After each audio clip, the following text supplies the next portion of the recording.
Hello, and welcome to Clamp, the Creative Living and Making Projects podcast. I'm your host, Grant Alexander, and joining me as always is Morley Kurt and Adam Mackey.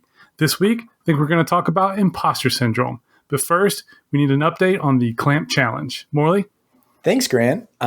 We got some really cool projects starting to come in. Eve from Projects and Things is working on something very mysterious. I don't really know what to make of it from his post, but he mentioned ISRU, which we were talking about in the pre-show, is in situ resource utilization, which I only thought was a term from NASA, but Grant was telling me is like a Tom Sachs reference as well. So I can see where that's coming from because the project has a bit of like a Tom Sachs vibe to it. So I'm very curious to see what he does. I am so curious to see where this is going to go. Like this picture he's put out with all like the parts laid out, I cannot even imagine how it's going to go together. Like there's a switch and a C-clamp. How in any way is that ever going to be something? Yeah, he does a lot of projects like with his kid. So I wonder if it's like going to be a toy of some sort, but I don't know. I see a lot of sharp edges, electronics, and metal. So I'm not sure. There's a lot of staples and stuff too. I think they're staples.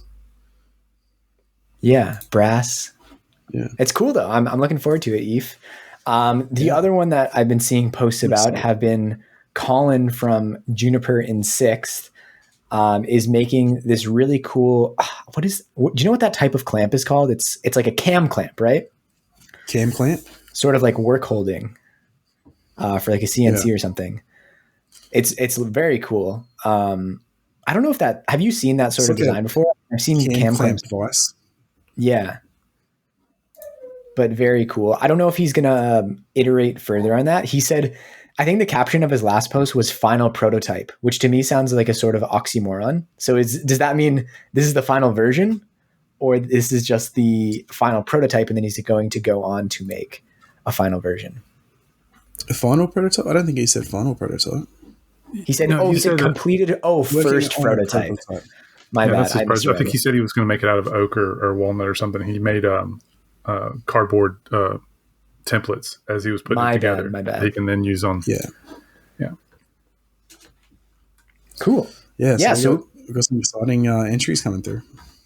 For sure. So keep them coming. You can do hashtag Clamp Challenge on Instagram and also just tag us to make sure that we see it. We'll try to be on the hashtag, but in case we don't, tagging us is the safest way to make sure we see it. Plenty of time to get your entry in. I think from when this posts, you'll have almost exactly June, July. 2 months? 2 months. Yeah. To post. Yeah. So I'm looking forward to it. I've been thinking about what I want to do for mine, and I have like a very general. I have nothing. I'm trying to think. I know what I'm doing for mine. I've got the parts for it. I just once I get over this sickness, clean up the shop a little bit, I'll be definitely getting it done. But I definitely have at least a month and 3 weeks before I need to get started. So nice. That would have been a great segue if the topic was procrastination. But we have an imposter. Loves to leave it to the last week. Yeah, but we have an imposter in this week's episode, so we'll use that as the segue. So I knew there was no way that accident was real. Do you want to say who you really are for the people who might not know who you are, Grant? If that is your name. No, it is not my name. My name's Jacob. Yeah, fair enough. Yeah, my name's Jacob. I'm one half of Other Dog Design. We pretty much only on Instagram. I know a lot of the listeners from our Makers on Zoom Discord. We're just kind of generalist makers based out of North Carolina. Do a lot of laser cutting, woodworking, that sort of stuff. That's about it. And I want to add a little color to why Grant isn't here. So on Saturday, Eden and I were on our way with our puppy Abby to meet some friends to meet at a dog park. And we got like an emergency alert on our phones, the same alert you'd get for an Amber Alert if there was like a missing child. And it was an alert from Environment Canada that there was a severe thunderstorm warning. So both of us being from like, temperate climates where there's a lot of snow and like blizzards and stuff, we're like, it'll be fine. thunderstorm, like that's nothing. And then the people we were going to meet called us and were like, hey guys, did you see that warning? Like, I think maybe we should meet at our house and then wait it out. And we're like, oh, fine, they're being babies. So as we were pulling in, this like crazy wind started, just like whipping debris all over the place. Like branches were falling. So we basically got blown into their house. And then this very intense thunderstorm happened. And it was over. And we went to the dog park. And then we learned that night that Toronto just got the very edge of this storm. And the Ottawa area where Grant is was hit super hard. Grant posted some stories when he was at the race, which actually he was closer to Toronto than Ottawa for that. But like the tent got ripped down. Yeah. And in the Ottawa area, there's like thousands of people without power. Grant doesn't have internet right now, which is why he's not here. And in a town close to Ottawa, they confirmed that a tornado touched down. Wow. So apparently this was the first time ever that Environment Canada has issued an emergency alert for a severe thunderstorm. And they basically issued the alert minutes before it happened because they detected a gust of wind that was like 130 kilometers an hour. And then it just came in super fast, like this mysterious, crazy storm. So hopefully Grant gets his internet back soon. Luckily, I think he has power, but yeah, he was not. He's like one of the only people in the area with power. But rip Grant's caravan, but yeah, I got a big gash in the side. Yeah, the one he just rebuilt. So that's no good. Yeah. But since we have an imposter Grant in today, we thought that it would be fitting to talk about imposter syndrome a little bit. And I'll just call you Jacob now because it's going to make it easier. Yeah, fair. Jacob, did you want to kick it off with the topic? Yeah, sure. I think that's a topic that comes up a fair amount when it comes to creatives.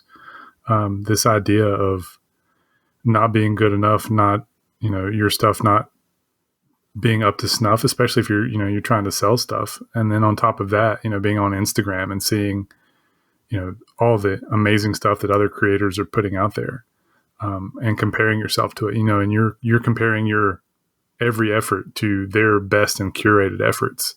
And it makes it can make it difficult to that self-esteem issue.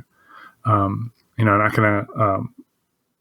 I think it's a pretty common thing among pretty much anybody that creates, at least to get started. I can quote Vincent Ferrari's therapist that the only person that doesn't get imposter syndrome is imposters. So it seems to hit just about everybody. So yeah, and I've heard a lot of people that say that it never goes away. How does it? How does it affect you? I've been feeling it in, I would say, two ways right now. So one is that I've been making a lot of 3D printing videos, and I feel like there's this very like strong, knowledgeable 3D printing community who are really into like the science of 3D printing. And I'm not as much into the science of 3D printing as much as I am using it. Like I want to design something and then be able to have that thing. And it's interesting to be able to design for the printer and think about the orientation. But I don't know if anyone likes dialing it in, but I don't spend a lot of time trying to get it dialed in. Like once it's good and it's working, I'll just go with that. And that's probably like part of the reason why I've gotten 1,000 comments in the time clock videos saying like, why is your print quality so bad? Because once that filament seemed to be working, I never changed it. And it was only by people commenting being like, oh, maybe the extruder is being too hot. So I do have, especially having the channel take off on the topic of 3D printing, I do have a bit of imposter syndrome around there where part of me is like, so as this video is approaching like 1 million views, I get all these notifications for comments. And sometimes I'm just like, I wonder when I'm going to get the comment from like a very well-known 3D printing channel roasting me. And how terrible is that going to feel? I don't think I don't think most people would do that because, once you're high profile enough and well known, like you don't want to go around like talking down strangers on the internet. But, there are some people who are like aggressive on the internet. And I can even think of some well-known people who would do that. That's what a troll account is for. Yeah. But I feel the same way putting out the CNC videos. Like, I don't want people to think that I'm an expert and know what I'm doing and all that. I literally learn how to do something and then I'll make a video on that. It's not something I've been doing for 100 years and I'm an expert on. But then people ask me questions that I should know the answer to, and I don't, because all I know is what I actually did. Right. Yeah. So yeah, I run into the same thing. Of most of the people that we interact with on the Discord, a lot of people are content creators, have YouTube channels with varying numbers of videos, and I keep this pressure of wanting to do a YouTube channel, wanting to put something up, but I keep holding off because not only having to learn all the video editing and stuff, but also constantly questioning, what do I have to say that other people want to hear? What do I have to put forward that isn't already been done and done better? And it's the same thing with like doing like movie reviews on one of my on my Letterboxd account. Like, what am I going to say about a movie that hasn't already been said more eloquently? Who cares my impressions? So it holds me back a lot of times from putting that stuff out there, because I just constantly wonder, what do I have of value to say to anybody?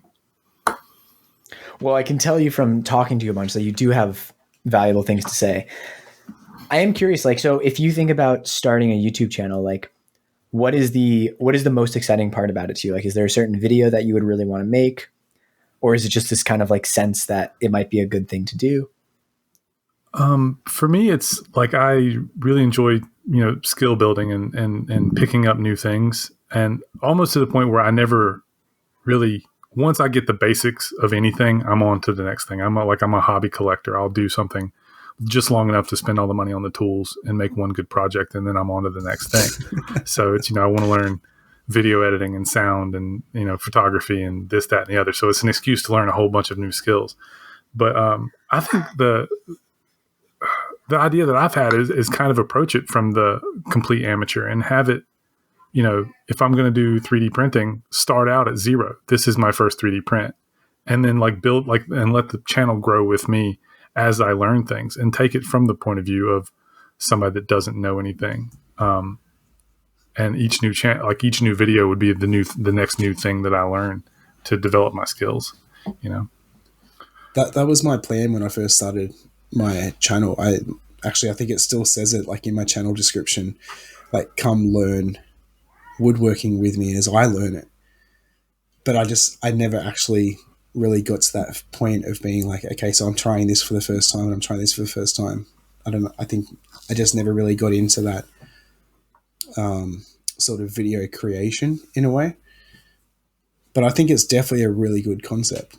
It just, for some reason, I lost touch with it. Yeah. And I think, I have a decade on either of you, at least more on Morley. So I think my thing was, but you both probably have a decade on me as far as making. So I came to it late in life, and I think that was kind of my hook was, it's never too late. Like, you can start doing this stuff, because all the stories that you hear on the podcast is, oh, I've been making since I was a little kid. I was always taking stuff apart. I was always tinkering. I was always pulling stuff apart when I was a little kid. I didn't have that. I didn't have the drive to build and tinker when I was a little kid. It definitely came to me late in life. So I felt like kind of an outsider or an imposter with my making ever since, because of that, because I don't have that feeling of the innate creativity that a lot of makers say they have. So, but maybe that perspective is something that I could bring to the YouTube space or the just Instagram making space, that maybe a lot of people don't see themselves represented in that, because so many people say they've done it their whole lives. Sure. I think a lot of people would relate to that. I mean, that whole narrative of doing something since you were a young kid is very difficult to reconcile if you start a skill later in life. And I'm feeling that now. And you guys probably look at me and be like, oh, he's so young. But I was talking to a friend a couple months ago, and he studied computer science, and now he's working on an app. And we were having a great conversation, and he's like, I have a question. I see so many similar characteristics between us, like the way you talk about creativity, the way you're talking about liking to build things. Why aren't you coding? Like, why don't you do any coding? And I was like, that's a good question. Like, I think like I didn't do it much as a kid or a teenager. And I studied a very physical realm thing in school, like civil engineering, building big things that don't move. And I did a tiny bit of coding. And I kind of felt like, there's other people my age who have years on me who are already doing it. That's not my world. And he's like, man, you're so wrong. He's like, anyone can pick up coding at any time. Like, you should just try it. And he inspired me to like take an HTML course, which I've kind of since fallen out of, but it's, we romanticize people doing things from a young age so much. And it really doesn't leave a lot of space for so many people who try things after their children, which is like the majority of your life. I mean, I've been getting back into skateboarding, and one of the funnest things in my life right now has been like, I've been going to the skate park almost every day for like the last few weeks, and it's so much fun. And the 18-year-olds and like the 17-year-olds who are there are amazing. They're so much better than me. And I've just had to like, accept that I probably won't be as good as them. And that's fine. And it's just really fun for me to go and like get a little better on the half pipe, get a new trick. And it's just like very satisfying and fun. But yeah, like, I don't know what it is about our culture that we're like put doing something from a very young age on such a high pedestal. I guess so many like rock star stories come from that. The first thing that comes to mind is like Michael Jackson, but of course there's so many other people who started from a very young age. Well, I mean, yeah, it's almost so many of your people that made a huge impact, be it scientists, artists, creatives, did what is considered their seminal or their most significant work in their 20s. And people forget that. I mean, Einstein's, Newton's, most rock stars, you got to think that, some of the biggest musicians of the last couple of generations didn't make it past 27. So many people do so much, because that's when your brain, that's the prime age for like creativity and those like making those connections in your brain. And it does get harder as you get older. Not to say that you can't do things, you absolutely can. And there are, for the well-known examples of people doing it in their youth, you can find a counterexample of somebody that didn't start. There's plenty of actors that didn't, even start until they were in their 40s. There's plenty of people that started things late in life. So I'm not saying it's not possible, but the common narrative is the people that peak in their youth. And so you just kind of expect it. Like if you start late, you're seeing all these people that are younger than you that have so much of a head start, and that they have so much more future ahead of them that you may not have. Mm-hmm. So it's hard to imagine you being able to catch up or contribute in a meaningful way. To bring it back to sort of like the YouTube side, you can look at, like, you've got all these young people that are killing it on YouTube. But then turn around to like our side of it, and you've got people like Bob. He didn't start when he was 20. He would have been in his 30s. Bourbon Moth is in his 40s, I'm pretty sure. Late 30s, maybe.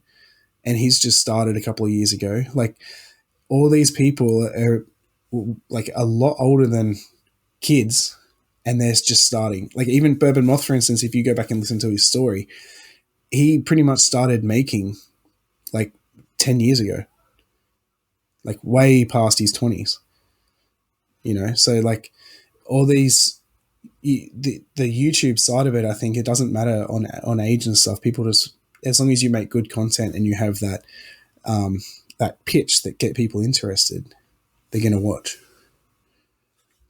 One story that is pretty inspiring to me is like about James Dyson, and he was an engineer, and he was like an aspiring inventor for a long time. And I think he had kids. He was probably in his 30s when he was trying to get an invention off the ground. And it started with a wheelbarrow with like the Dyson ball mechanism. And he spent years trying to market that, and just would have failure after failure after failure. And I think finally when he was close to middle age, it really took off. But he just like worked so hard as like, and was like broke as he was doing it. So he's a good story if you're like, kids are the only, like only if you start from a young age and that success comes early. Not in his case. Yeah. It is interesting though. I never thought about that, how a lot of the big YouTube makers are relatively older. And it does make a lot of sense because woodworking and those sort of skills do take a long amount of time to build up. But yeah, as a category, it is relatively older. Yeah, but in saying that, like I was saying with like Bourbon Moth, for instance, is that he hasn't been doing this since he was 10 years old. He started woodworking not long before he started his channel. Yeah. I think you have two categories. You have the older makers, woodworkers, stuff that have been doing it for a long time and they're really good at the woodworking and the making. And then you have a lot of guys that are younger, but they have the background in videography or coding or some sort of filmmaking. So they may not be as strong on the woodworking or the making, but they bring in a really sharp video style. They know how to put out content that will grab people's attention. So I think, and that's the thing with YouTube, I think some people get the views from the content and then some people get the views from the style of the video, and both are valid paths. But I mean, I think there's plenty of guys out there that have really amazing content and really terrible videos, but the content is so good, especially if they were around in the beginning where the bar wasn't so high like it is now. So, yeah. I was talking about that with Ryan when we were trying to we were talking about like where are the challenges in our process. And I'm definitely in the category of like comfortable making videos because I can feel it when I'm working on a project. And like when I'm doing these sort of 3D printing fusion videos, if I have to wait 2 hours for a print, then I'll start editing the video. So I'm kind of always editing as I'm designing, as I'm making. It's all happening at the same time. And the challenge mostly is around the making and the designing. Once I actually get to the video, I'm like, this is easy. I just have to tell a story, put it together. And as long as I have as long as I figure this out, as long as I figure out how to make it, I can make the video. Right. Because I have been making videos for like 12 years pretty much. Yeah. Yeah. Having that, and it's with anything, it's, practice and repetition and stuff gets easier. I think taking it back to the imposter syndrome conversation, I think one part of it is, and I don't know how this affects you guys, but for me, it's when I make a thing, be it a physical object or wanting to do like content for the internet, I look at it and I go, well, I made that and I know how little I know. Therefore, it must not be good. If I can do it, then anybody can do it. Therefore, it's not worth putting out there. You know what I mean? And that's the same reason why you have so much trouble selling stuff or, even pricing your stuff. Well, I wouldn't pay a lot for that because I made it. And obviously, it didn't I could make that. Why would I pay, X amount of money? Because I'm not my clientele. You know what I mean? So I think that hits me a lot of I know the background of it. So it lessens the worth in my mind because I did it. So I definitely has taken me a lot to understand that as well. And trying to teach my wife the same thing is nearly impossible.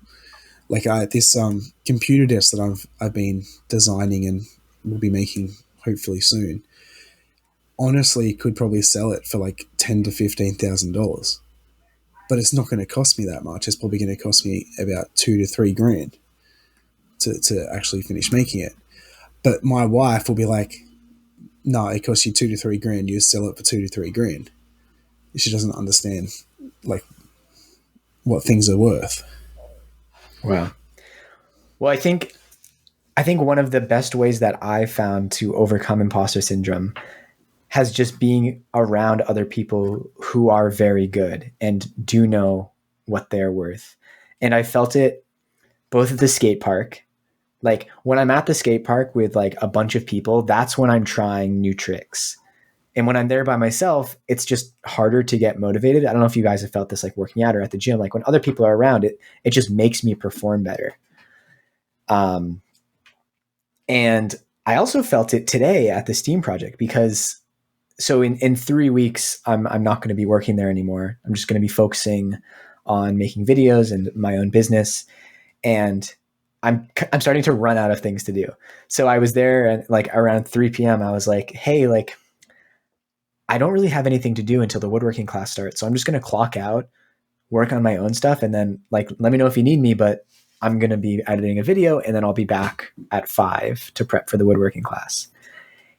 And I found myself like finally pulling the trigger on hiring a designer to design merch for me, which is something I've been thinking about for a little while. And I think the reason I did that was because the Steam project is such like a quickly growing business that they're always making decisions like that. They're always like making strategic decisions about like hiring someone who's good at doing something to do it. They're not afraid to spend money. They know what things are worth. And I was like, I am not good at designing merch. I know what I want, but I can't make it happen. Let me actually like find someone else who can do it. And just being in that environment got me to actually do that. And it felt awesome. So I think it's as a creative and as an artist, like you spend so much time working by yourself that I almost wonder if that plays into the imposter syndrome as well. And once you're actually around other people, if it might even sound counterintuitive, but I feel like in some ways it helps you like make those good decisions and not be so in your own head. No, I think you're absolutely right with that because it's the attribution bias or whatever. You know everything that led to your decisions, but when you see other people's decisions, you don't know. You can only take them on the surface. So, for example, like we see Instagram videos and we see people with these curated feeds, and you don't see any of the failures. You don't see the backside of the project. It's all janky. You see it in the perfect light, edited, and looks better than it really is. So I think when you're around other creatives, you're around people in real life, you get to have those conversations about the struggles and the projects that didn't work and the failures and everybody points out the flaws in their own work. So, you'll have the other designers that'll show you, yeah, it's great, but over here in this corner, these joint didn't come up together. And so you see the reality of it. And so I think that helps you work your brain around this person that you respected, or that when you see them, you think all their work is perfect. Well, you see all the struggle that got them to that, what you thought was perfection, and it's really not. So then when you go home and you have a piece that you don't think is perfect, you realize that maybe other people do think that. So I can see where that would help. Yeah. Just like working at the scenery shop has given me a lot more confidence about carpentry projects. And I think if I hadn't worked there, I never would have taken on this project of like building the Torah lectern, because working there, I actually saw like how large woodworking projects are made and how it's all very accessible. It's just like a series of steps that you have to do, and people are getting frustrated and people are making mistakes and they're fixing their mistakes and they're just people working. But this project has dragged on for so long in that it was part of a larger renovation. There's a board involved and things have been delayed, that I'm kind of just dreading it now because it's dragged on so long. And I am feeling like an imposter syndrome because like it's living in a synagogue. It's supposed to be there for a very long time. It's this beautiful place. But I know that once I actually like get started working on it, it should all be fine. So I'm really trying to manage that dread. Yeah. But on top of that, think about, when you took the job on was probably 2 years ago. So, or close to it. Yeah. Think about how much your skills have improved since then. So if you thought you were capable when you said you could do it, you're even that much closer to being capable to do it now. So yeah, it's so, I mean, you're absolutely right. It's so irrational. And I keep telling myself that, but it's like this conversation I need to have with myself every day because the emotions are still there. I'll tell you one thing that'll, can help with imposter syndrome. We both Jade and I do a fair amount of like home renovation type stuff, like some minor trim carpentry, painting, drywall, stuff like that, just regular handyman stuff. And it was always the question of are we qualified to do this, because self-taught. But then going into some houses, and I've gone into some houses that I will never be able to afford to live in, and see the quality of work, quote unquote quality of work that that people are paying through the nose for, I feel no guilt about charging for stuff now. Yeah. Because I see, because I know that my work is better than what people are paying a lot more for. And just by virtue of like doing it yourself and being able to take time on it, it's probably because like drywall is not rocket science. Like if you look it up, you can learn how to do it. And when, contractors are working on like 10 houses in a complex, they're going to cut corners, they're going to rush through things. And you working on it yourself and being able to take the time, like, yeah, it's probably going to come out better than a contractor. Right. I've had this conversation with so many of my mates about like, you go somewhere and you just look at something that some contractor has done. And all I think is like, I could not imagine saying that is enough work. Like that looks good enough to present. Like, say for instance, the van that I did for my personal trainer, the pictures he showed me, the leg supports for the bed and everything used right angle brackets to put them in place. And I'm like, I can't do that. I can't be showing the damn hardware that's holding it together. Let me put in pocket screws and actually try and hide everything a little bit. Or like my mate just got a house built and I'm looking at the wardrobe that they got put into their like walk-in wardrobe. And I'm just looking and I'm going, why isn't this seam hidden? Why isn't this hidden? Like, why, like, this isn't okay to me.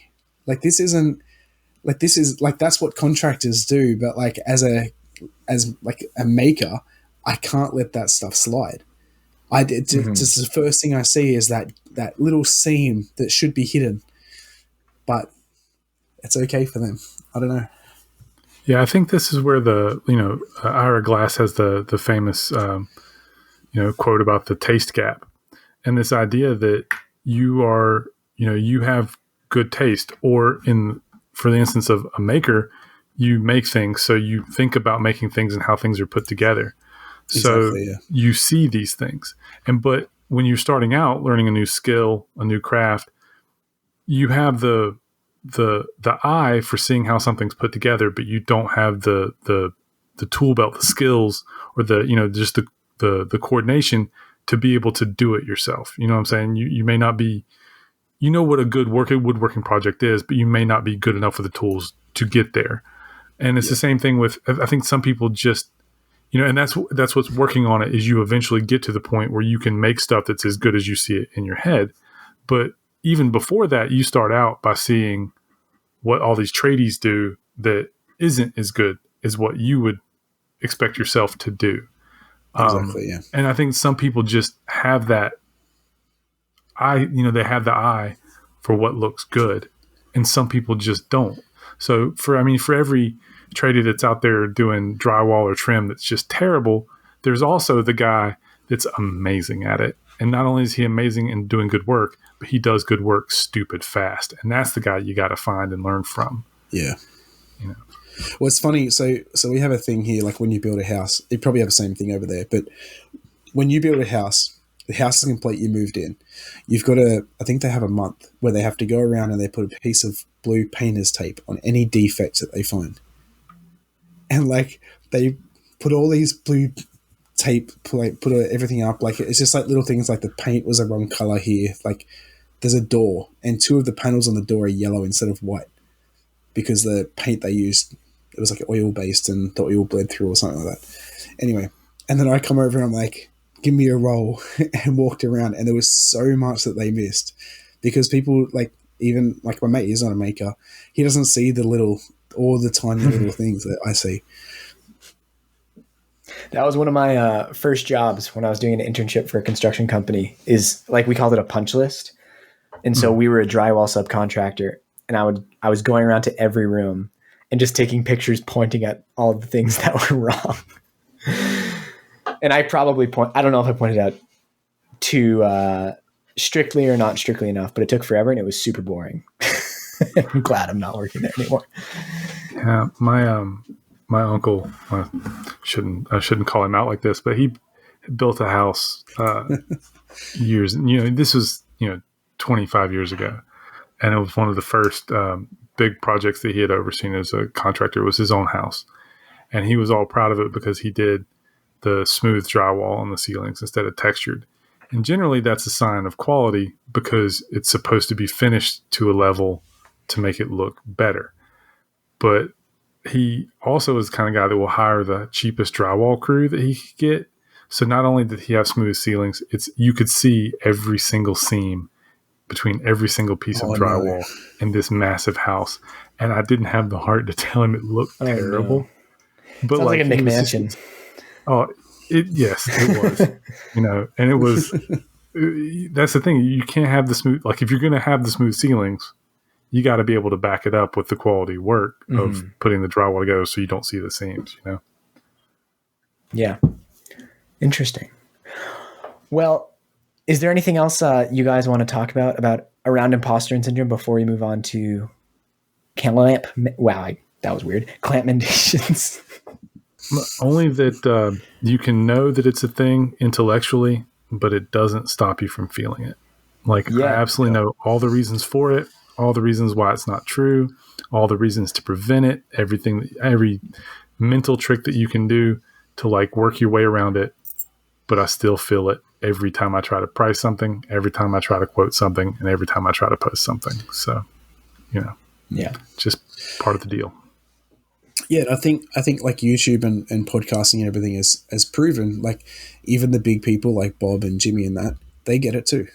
It's not something that you only get because you are just starting or anything like that. Even people that are considered professionals will still get it as well. So. Absolutely.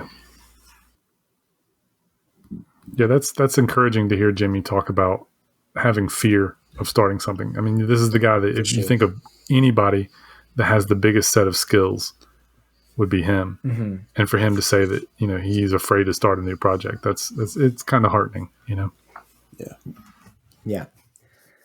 Well, before we move on to Clampmendations, I wanted to give a big thank to our Patreon supporters, especially the top level supporters, Brent Jarvis from Clean Cut Woodworking, Vincent Fryer from Because We Make, Austin from the High Caliber Craftsman, and Scott Oram from Dad It Yourself DIY. Everyone who supports on Patreon gets access to the pre-show and after show, which are a little extra long show. Jacob was saying in the pre-show that to him, he can't imagine listening to the show without the pre-show and after show. So listen to Jacob. It's the whole package. If you'd like to learn more about that, you can go to patreon.com/clamp. If you support, you also get a handmade leather keychain that is numbered, made by me. And with that, we can go on to Clampmendations. Clampmendations. I'll go first. I should have asked you guys in the pre-show if you've clampmendated this before, but I've said I've been on a kick of watching a lot of movies lately. That's my other hobby other than making. And a movie that I saw recently that I think everybody should see is called Everything Everywhere All at Once. And it's Michelle Yeoh and I can't remember his name, but he was the guy that played Short Round in Temple of Doom and Data in The Goonies. Has returned to acting after a 25 years hiatus. He's amazing. Wow. It's directed by the Daniels, who are known for doing music videos, but they also did a movie with called Swiss Army Man a few years ago with. Is that Steve Carell? No. Swiss Army Man was the one with Daniel Radcliffe and maybe Elijah Wood, I think. But it was kind of a weird, out there, magical realism type movie. This weird, but Everything Everywhere All at Once is like a multiverse kung fu sci-fi, but on a shoestring budget, but still amazing, kind of crazy movie. And it is one of and Michelle Yeoh, if you guys, you've probably seen her in Crouching Tiger, Hidden Dragon. She was in Shang-Chi, Crazy Rich Asians. She got famous for being in Police Story 3, Super Cop. She's amazing in this. It is one of the best movies I've seen in a while. It's the martial arts are amazing. It's so quirky and out there and original. It's probably the most original blockbuster I've seen in years. So I definitely can't recommend it high enough. But I also want to recommend a service called Letterboxd, and it's a social network for movie watchers. And you have a profile and you log your movies, you rate them. You can see what your friends have logged and rated. And so I've been really into that, trying to log and make lists of all the movies that I want to watch and rating everything that I've seen. And it's gotten me trying to be more intentional about which movies I watch, not just whatever happens to be on Netflix. I'm going seeking stuff out, trying to watch just good stuff. And it has definitely, having that feedback has improved my movie watching experience greatly. So I highly recommend that. Morley, what about you? I wanted to shout out Adam C., who is an illustrator and a designer. I've been aware of his work for a little while, but he popped into my head because I was listening to the Infinite Craftsman being interviewed on Because We Make, which I enjoyed a lot. It was a really good interview. I would definitely suggest that episode. And he mentioned working with Adam on some of his branding, and that made me think that I wanted to work with a designer for some of my merch. So I've been talking with Adam about helping me design some merch. So hopefully that will come out in the near future. But his work is really, really cool. He does a lot of line drawing and like very beautiful, detailed illustration. He's done a lot of maker portraits. There's like Jimmy DiResta, Derek from Malden. He did one of Jesse Ueda. He's a very talented person, and I'm excited to work with him. Cool. My Clampmendation this week is going to be Nerdforge. Put out a video called I Built a Computer, but it's different. At first, I was a bit weary of having a computer inside of a wooden box. But then I realized that so many people have made like computers out of Raspberry Pis in wooden boxes and stuff, and it's probably not that big of a deal. But essentially, she made a house, like a Harry Potter like fairy tale like brick old house, which has a computer inside of it, and it's hectic. Each level of the house has different components of the computer. It all runs together. It's got, it's water cooled and it has windows. Like all the levels have windows to let all the air and everything in and everything. So yeah. Very cool. Sorry, I was muted because I was practicing a review that we actually have this week for the first time. You're confusing me because you were talking and I was like, do I stop until I was muted or do I keep talking? Sorry. So the reason why I've been practicing is because I've realized that my accents on for these reviews have been pretty bad altogether. I think it's because, number one, I'm very on the spot. So I'm like, nervous. It's hearing myself. And also like a lot of these accents are very specific. And the hardest ones are the ones that are closest to my accent. So this is an accent from Canada, I think specifically Alberta. So I'm trying to like channel my inner Letterkenny, but we'll see how this goes. So here we go. 5 stars from Hatch Made It. And the review reads, wasn't aware of this podcast existence until they tagged me on Instagram due to my son's fundraiser. Thanks. 5-star rating for that, although mildly offended that it was explicitly stated that it wasn't for me, it was for my son. I'm crushed, heartbroken even. I'll have you know that at least. Thank you, Hatch Made It. It's good. All right. Adding the Canadian accent makes it sound so positive. Yeah. It's the upwards inflection in Canada. I'm still getting used to it. Even with Eden, I always think people are asking questions even when they're not. And so it makes me feel like I always have to respond, but a lot of times it's just a statement. Yeah. All right. Well, I would like to thank TF Turning for the theme music.